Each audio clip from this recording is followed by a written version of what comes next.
ক্রিকেটে প্রশ্ন এবং মন্তব্য সবকিছু নিয়ে কথা। প্রথম যে মন্তব্যটা করেছেন রাকিবুর রহমান তুষার, তিনি বলেছেন বিশাল কমেন্ট, হ্যাঁ অনেক বড় কমেন্ট, বাট ইম্পর্টেন্ট ইস্যুজ আছে।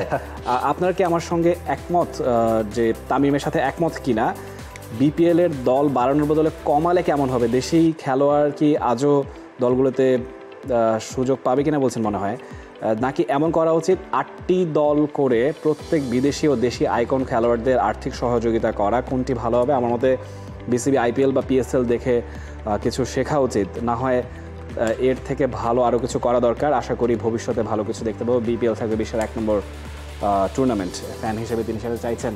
দেখুন পিএসএল আইপিএল বিগ ব্যাশ শেখার তো শেষ নেই, ওগুলো অনেক বড় টুর্নামেন্ট হয়ে গিয়েছে, কিন্তু বিপিএলের হিস্ট্রি তো অনেক পুরনো। একটা সময় কিন্তু আইপিএলের পরে সেকেন্ড বেস্ট টুর্নামেন্ট বা দেখুন ভালো ভালো প্লেয়ারও এসেছে এবং এক্সাইটিং ম্যাচ হয়েছে। তো এখন এসে এমন সময় এসেছে যে পিএসএল এর কাছ থেকে আমাদের শিখতে হবে। তারা অনেকে এগিয়ে গিয়েছে, সুপার স্ম্যাশের কাছ থেকে শিখতে হবে। কদিন পর বলবে এসএ টি20 আইএল থেকে শেখো। শিখতেই থাকবো শুধু, নাকি এবারে একটু গ্রো করারও সুযোগ নিশ্চয়ই এসছে? না রাফি, আমার মনে হচ্ছে যে হুট করে রমিজ রাজার একটা কোট মনে পড়লো। তিনি একবার বলেছিলেন যে মানে পিএসএলটা, তখন তিনি পিসিবি প্রেসিডেন্ট ছিলেন, যে একটা বল গড়ানোর আগে মানে পিএসএল এর অনেকটা খরচ উঠে গেছে তার। তার মানে আর্থিক দিকটা তাদের ঠিকঠাক, তার শেখার শেষ নেই, এটাই সবচেয়ে বড় আক্ষেপে। তবে দল যদি কমানো হয় সেক্ষেত্রে আমার মনে হচ্ছে পেমেন্ট ইস্যু বা কোয়ালিটি ক্রিকেটার অনেক বেশি থাকবে, এটা একটা দিকও হতে পারে। আর মানে দর্শক হিসেবে যে ওনার চাওয়ার শেষ নাই যে 1 নম্বর ফ্র্যাঞ্চাইজি লিগ হওয়া, সেটা অবশ্যই একটু কঠিন। আর রাফি পরের কমেন্টটা করেছেন, বেশ বড় কমেন্ট আরেকটা, মুরাদ খান করেছেন, আপনাদের বিষয়বস্তুর বাইরে আমার প্রশ্নটা হচ্ছে আকাশ চোপড়া মানে ভারতীয় কমেন্টেটর এক্স ক্রিকেটার মন্তব্য করেছেন সাকিব বাংলাদেশের হয়ে আর খেলছেন না বলে অদূর কিংবা দূর ভবিষ্যতে এমন বর্ষসেরা একাদশে কোনো বাংলাদেশি পাওয়া যাবে না। এই কথাটা কতটা যুক্তিসম্পন্ন, আর কাউকে ভবিষ্যতে দেখা গেলেও কাকে দেখা যেতে পারে প্রেডিকশন করুন। আমার মনে হচ্ছে আকাশ চোপড়ার কাছে যাই আমরা, গিয়ে আমাদের ফার্দার ক্যারিয়ার, বিয়ে, সন্তান সন্ততি কী হবে এগুলো জিজ্ঞেস করুন। যদি এত বড় ভবিষ্যৎ দ্রষ্টা হয়ে গিয়েছেন বাংলাদেশের, এটা কীভাবে তিনি প্রেডিক্ট করেছেন আমি জানি না, তার প্যারামিটারটা কি আমরা জানি না। আমার কাছে মনে হয় না এরকম বলার কারণ আছে। হ্যাঁ, সাকিব নিশ্চয়ই একজন লিজেন্ডারি ক্রিকেটার, অনেক দিন তিনি আসলে বাংলাদেশের সার্ভিস দিয়েছেন এবং এই বর্ষসেরা একাদশ বা বেস্ট প্লেয়ার হওয়া বা বেস্ট অলরাউন্ডার হওয়া সেসব জায়গায় তিনি তো ছিলেনই।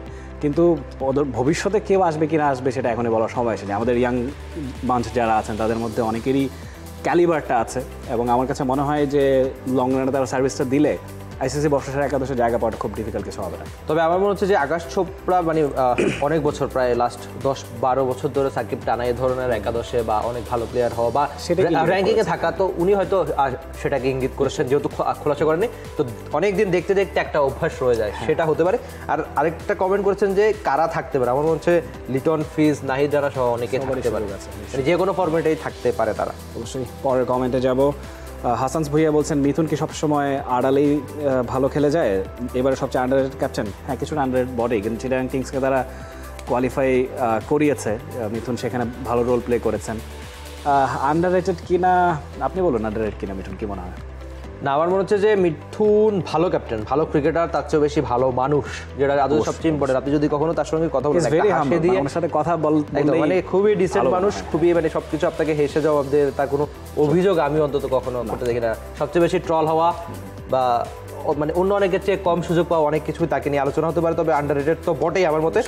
পরের কমেন্টটা করছেন মুন্না, চ্যাম্পিয়ন্স ট্রফির আগে ক্যাপ্টেন শান্ত বেঞ্চে বসে কাটাচ্ছেন, তার প্রস্তুতিতে প্রভাব পড়ছে কিনা? তামিম শান্তকে আরও কয়েকটা ম্যাচ খেলানো দরকার ছিল। আমার হচ্ছে অবশ্যই বাংলাদেশ ক্রিকেটের জন্য শান্তকে ম্যাচ খেলানো দরকার।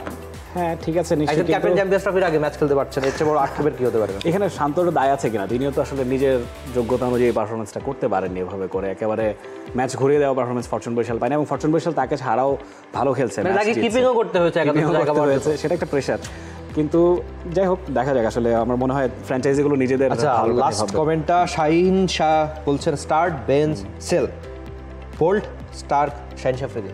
এটা আসলে ফরম্যাট বলেননি তো, বলা মুশকিল। আচ্ছা, আপনি তিন ফরম্যাট, পার্সোনাল চয়েসে I would start Mitchell Starc, I would bench Shaheen Shah Afridi, then I would sell Trent Boult. আমি হচ্ছে সেল শাহিন শাহ আফ্রিদি, আর বেঞ্চ বোল্ট, স্টার্ট স্টার্ক। মিলেছে একটা আপনার সাথে তাহলে। যাই হোক দর্শক, দেখছিলেন the cricket show, free hit সেগমেন্টে আপনাদের মন্তব্য প্রশ্নের কথা হচ্ছিল। আজকের মতো বিদায় নিচ্ছি, সবসময় টি স্পোর্টসের সঙ্গেই থাকবেন এই প্রত্যাশা রাখছি। বাংলাদেশ প্রিমিয়ার লিগ 2025, 7টি দলের জমজমাট লড়াইয়ে মাতবে পুরো দেশ। দেখতে চোখ রাখুন টি স্পোর্টস নেটওয়ার্কে।